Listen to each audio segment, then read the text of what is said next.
Hitler को जानते ना, हिटलर को जानते ना, हिटलर को। हिटलर ने 70 लाख यहूदियों को मरवाया था। क्या आप हिटलर के बारे में जानते हैं?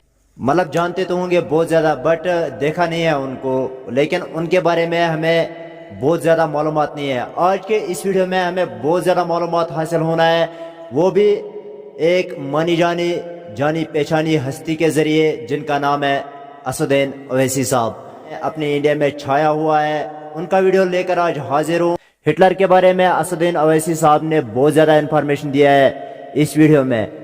हम आराम से सुनेंगे, वीडियो को स्किप नहीं करना है, ज़्यादा टाइम नहीं लेंगे, हम वीडियो को शुरू करते हैं। चलिए। हिटलर को जानते ना, हिटलर को जानते ना, हिटलर को। हिटलर ने 70 लाख यहूदियों को मरवाया था।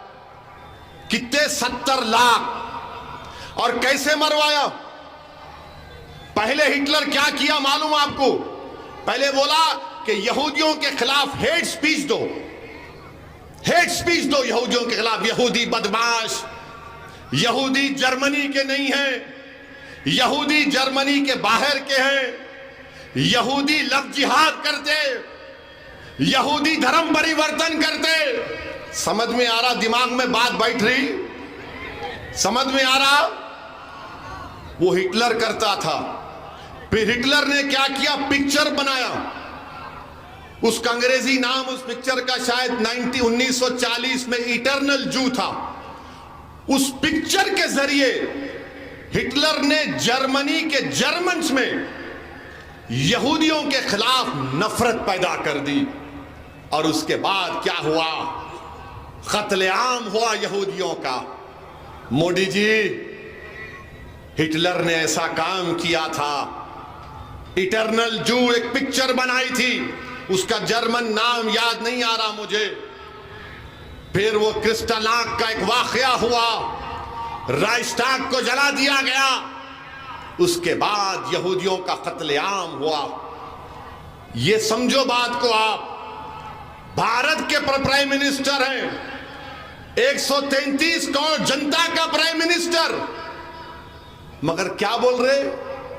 पिक्चर के प्रोमोटर बन गए प्राइम मिनिस्टर, एक पिक्चर के डिस्ट्रीब्यूटर बन गए, एक पिक्चर के डायरेक्टर प्रोड्यूसर बन गए मोदी जी। देश के प्रधानमंत्री और आरएसएस से हम कहना चाह रहे हैं, सबक हासिल करो हिटलर से, सबक हासिल करो हिटलर से कि हिटलर ने कैसे यहूदियों को, 70 लाख यहूदियों को खत्म कर दिया था, कैसे नफरत पैदा कर दी थी जर्मनी के जर्मनों में कि यहूदी गंदे हैं, गद्दार हैं, झूठे हैं, जर्मनी के नहीं हैं। ये राह पर कहीं वो मुल्क, हमारा मुल्क ना चला जाए। और पिक्चर देखकर लोग बोल रहे हैं अच्छा आईसिस, अरे आईसिस ने जो वीडियो बनाया था, उस आईसिस के वीडियो में मेरी फोटो थी। पूछो गवर्नमेंट ऑफ इंडिया से, उन्होंने वीडियो को निकाला।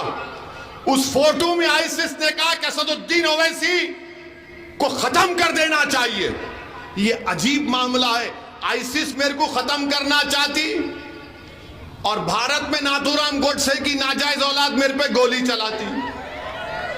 मैं दोनों के दरमियान में फंस गया। यानी मेरा हाल ऐसा हो गया कि फंस गई रजिया गुंडों में, इधर इन्हों भी मारते, उधर उन्हों भी गोली चलाते। खैर, जो दुनिया में आता है, मेरे को हमारी अम्मा सिखाई। हमारी अम्मा बोली कि देखो, जब तुम दुनिया में आए तो एक बड़े अल्लाह के वली ने तुम्हारे कान में अज़ान दे दी। अब तुम्हारी अज़ान हो गई, अब सिर्फ तुम्हारा जनाजा निकलना बाकी है।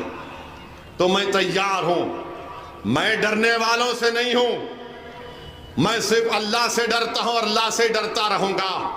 मगर आपको सच्चाई बयान कर रहा हूं कि पिक्चर का प्रमोशन भारत के प्राइम मिनिस्टर कर रहे हैं, और हो सकता है कि प्राइम मिनिस्टर अपने घर में बैठकर देखेंगे ऐसा।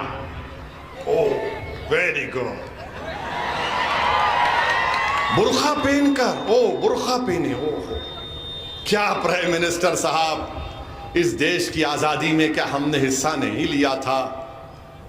इस देश की आजादी में बी अम्मा कौन थी? वो बी अम्मा जिसने महिलाओं को अंग्रेजों के खिलाफ खड़ा किया था।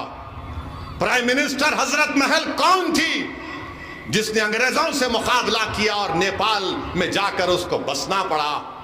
बहादुर शाह जफर कौन थे जिनके बेटों की सरों, कटे हुए सरों को उनके सामने लाकर दे दिया गया?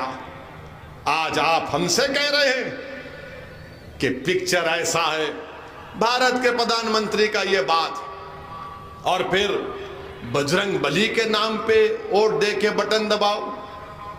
प्राइम मिनिस्टर ऑफ इंडिया, आपने अंबेडकर के बनाए हुए संविधान पर ओथ लिया है। आपको यह कहना चाहिए था कि संविधान के नाम पे वोट दो, संविधान को मजबूत करने के लिए वोट दो, अपने अच्छे नेताओं को बनाओ। मगर प्राइम मिनिस्टर अपने आप को हमेशा एक मखसूस आइडियोलॉजी से अपने आप को करीब दिखाते हैं। दिल्ली में गड़बड़ हुई तो बोले कपड़े देखकर पहचान लो, उत्तर प्रदेश में गए तो बोले कब्रस्तान शमशान की बात प्रधानमंत्री ने की।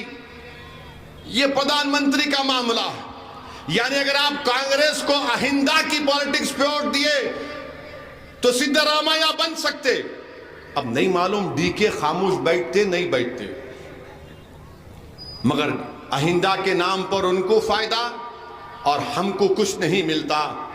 यहां पर नेशनलिज्म के नाम पर जो सच्चाई पर मुबन्नी नहीं है, आरएसएस को फायदा होता है। तो इसीलिए मैं आपसे अपील कर रहा हूं कि आप अपनी पार्टी के एक उम्मीदवार को एमएलए बनाइए। जब वो जाएगा कर्नाटका के असेंबली में तो आपके लिए लड़ेगा, हुबली ईस्ट के लिए लड़ेगा, गरीबों के लिए लड़ेगा।